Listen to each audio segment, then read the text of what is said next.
Three ways to reconnect to the Holy Spirit of God.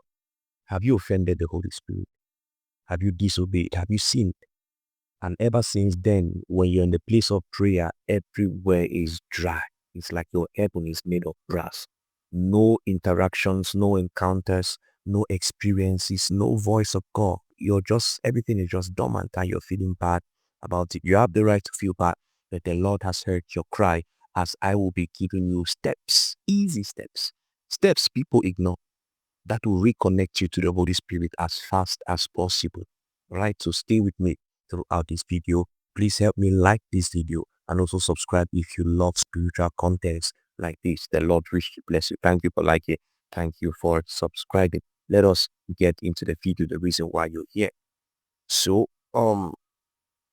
first, I want you to understand something. Please bear with me because it will help you throughout the steps. It's a key understanding you have to get. The Holy Spirit is not a thing. He's not a power. He's a person. In other words, he has emotions. That is why the Bible says, grieve not the Holy Spirit because he can get angry. He has emotions, right? The Holy Spirit has feelings. He has a will. That is why he has to be obeyed. He's like you and I. He's not a power. So have that at the back of your mind, right? That is why he's angry, he's offended because he's a person. So he's reacting to what you did. So now that we are clear with that, let us get into the steps to reconnect to the Holy Spirit. The number one step to reconnect is acknowledgement. Acknowledge you went wrong. The reason I said the Holy Spirit is a person is because the same way you reconnect to a fellow man or a fellow woman is the same procedure, kind of.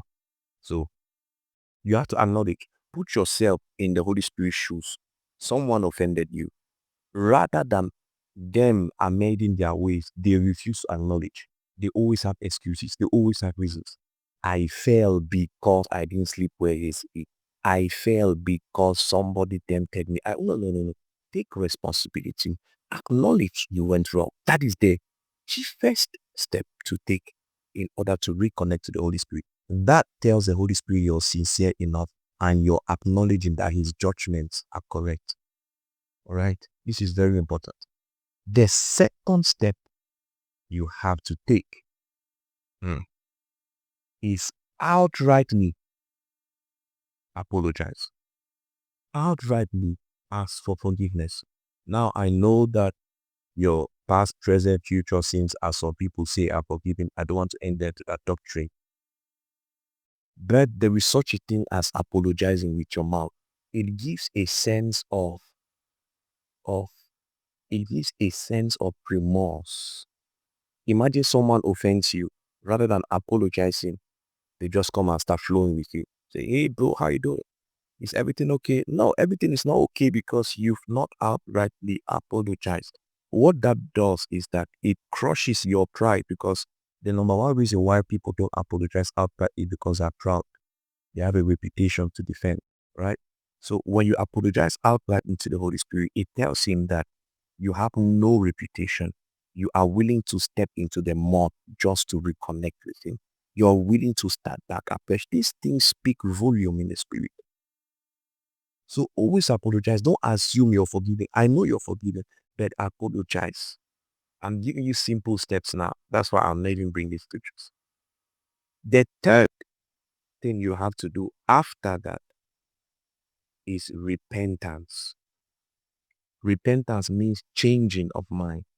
It means after you've apologized, your mind should be structured in a way that you will never do that thing again. You know, there's some people, they apologize, but in their minds, they know that there's a possibility of doing so again.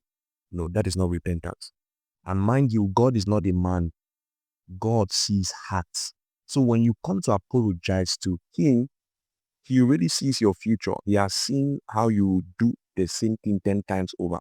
So he will not take you seriously. But the moment you've made up your mind, like the Bible speaking of Daniel, say, from the day you proposed in your heart to seek God, your answer was released. So the moment your heart posture shifts to repentance, there is an automatic linkage, an automatic connection. Because the one we serve is not a man, he sees your heart. So is it fornication? Is it masturbation? Is it life stealing? Is it gossiping? make up your mind to change. And the way you make up your mind is that you have to begin to put structures in place. All right. That is how the Holy Spirit takes you seriously.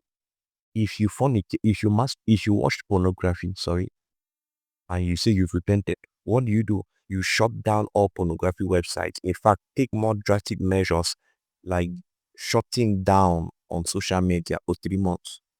Those are measures the Holy Spirit will begin to consider your repentance. Because, like I said, he's a person. You see now why that revelation cuts through. He's a person, so he will take time to trust you again. The same way you take time to trust a backstabber. In fact, someone like you will never trust a backstabber. That's the difference between us and the Holy Spirit. So, but he will take time to have to trust you over again. And that trust comes when you start putting structures in place, physical, feasible structures that really make sense, right? You begin to reconsider. So the next step after repentance is obedience. Obedience. Go back to the instruction he told you to obey. Go back to the thing he told you not to do and stop doing it. Go back to obeying his voice. Position your heart to obey. Like I said before, you're a person. Imagine you're giving instructions to a child who never obeys. Will you speak to that child again? You'll be offended. So that is how the Holy Spirit is. That's why the Bible says, do not quench him. The Holy Spirit does not leave you when you sin. All right. He does not need you there. He can be quenched. He can be quenched. And how do you quench it? When he repeats instructions and you never obey, it goes numb. So, okay, have your way. So you have to return to the instructions or to the formal whatever he told you. All right. So obedience is key here. Obedience is key here. The next step, right, is do things that will please him. Mm. Do things that will please him. I'm giving these things in order of steps, right? From step one, take that order like that. So this is the last step I'm giving. Do things to please him. You know that in order to appease someone finally, you just have to please them. You can get a gift, you can take them out, you can do something crazy just to make them see that you still love and you care and you still have them at heart. In the case of the Holy Spirit, what do? The Bible says that heaven rejoices over a soul won. So whatever makes heaven, the entire heaven to rejoice, it means it is something that has a place in the heart of God. In fact, when Jesus wanted to return, he said, Peter, if you love me, feed my flock. It's about people. It's about winning souls. So when you've done all of these steps, go out and win souls. Go out and make Jesus proud. Go out and make Jesus happy. Win souls. Engage into your purpose. Engage into things that would herald or push the kingdom of God forward. That way you're pleasing him and he will be extremely glad with you. And as a result of these steps joined together, you realize under 1 week or so, you can reconnect, you can have that flow back. The fire used to feed in the place of prayer, the heat, the electricity, the experience, all of these things will come back to you as a result of the Holy Spirit reignited. The reason why you don't feel those things is because you've quenched him. And since he is the author of all spiritual experiences, like Jesus told us that he will guide us into all truth. Truth there is experience, experiential knowledge, experience spiritual things. So when you've done that, you realize that your lineage will be restored.